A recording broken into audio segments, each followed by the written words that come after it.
This calico colored gilt on camera right now is 151-3. She's a -8, king of the hill, drop and swag, ante up. She's actually a litter mate to one of the higher value, more popular pigs in the last sale, that belted 151-8. He was a favorite among visitors. In fact, I argued with the crew that maybe that one needed to be a boar. He was as stout at every indicator for a -8.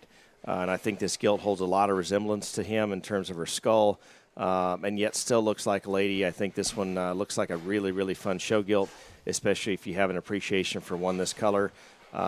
She's, I would argue she's the female version of that mate brother. This one's pretty neat, color aside.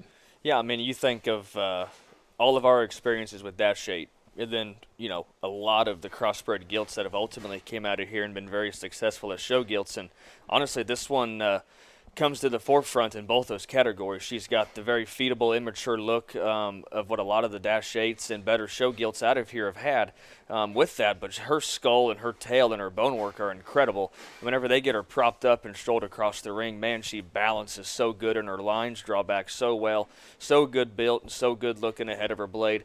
Yeah, she's more immature in her body and just a little harder made today, and I think that's certainly okay, because those kinds of gilts specifically from here have fed very, very well. This is the kind that usually walks out the door undervalued and usually sneaks up on people there in August and July or wherever you end up ultimately showing her. I think one that has a tremendous value and one that no doubt has a very easy feeding kind of a look and should have a very successful type of a summer.